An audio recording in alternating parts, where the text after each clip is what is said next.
So we're here today.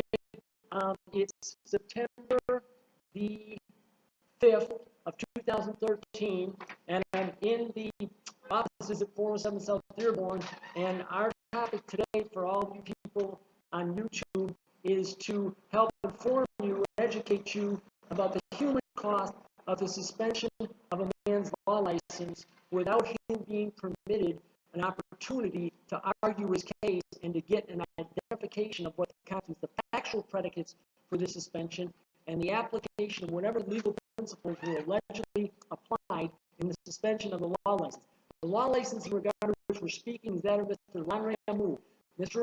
Loaabbale is a Nigerian immigrant who graduated in the top 10% of his class at the University of Minnesota in engineering. He then went on to get a master's in engineering. He then went on to get a master's in business administration. That wasn't enough. He then went on and got a law degree. This is not some malingerer. This is not some malcontent.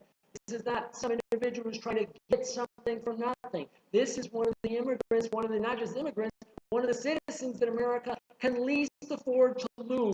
And his law license has been taken on claims that innumerable individuals, in regard to whose counsel and whose input and whose observations and whose assessment of this he has sought, not one of them has been able to identify anything that Mr. Loaabbale has done that is unjustified, inappropriate, in any way, shape, or form. Mr. Loaabbale, as far as we can tell, okay, in the fairest assessment, the ARDC in the Illinois Supreme Court is a victim of a gross deprivation of innumerable provisions of consideration that are guaranteed by the Constitution of the United States and the Constitution of the State of Illinois. Today, our particular subject is the human cost. This is one of Mr. Loaabbale's clients, and we are now going to introduce, please, if you could just tell us your name, how you got injured, how you sought out Mr. Loaabbale, where you live, and what your present condition is, and how Mr. Loabale's incapacity to continue to represent you has prevented you from getting the relief that you need. Go ahead. My name is loaabbale9513. I'm an African immigrant. I live in Rock Island.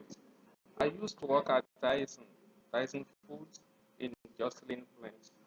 On July 13, 2011, I got an accident at work.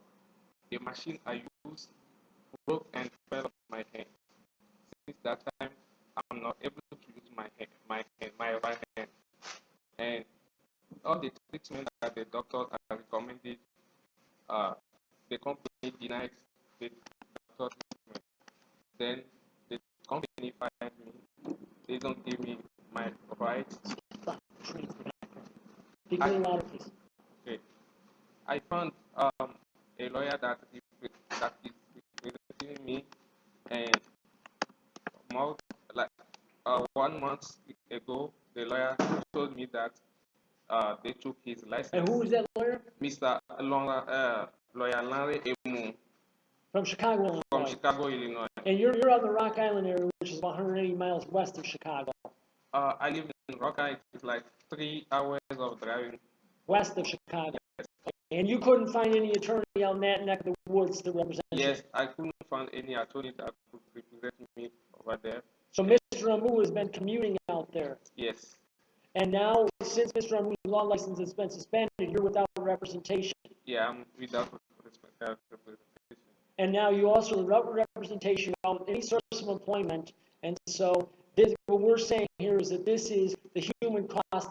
And do you understand why a number of people like myself and others are demanding that Mr. Loabale's law license be reinstated immediately pending his ultimate hearing in front of the Supreme Court? Would you agree with that? Yes. So you're suffering in terms of the fact that law license is suspended. It's not just Mr. Loabale, it's all of his clients that have been injured, it's the public that's been injured, and other people now who don't get the benefit of Tyson Foods being held responsible for your injuries if in fact the jury would find that they were responsible, because there's less risk for Tyson and less of a incentive for them to comply with the safety requirements in the workplace, correct? Correct.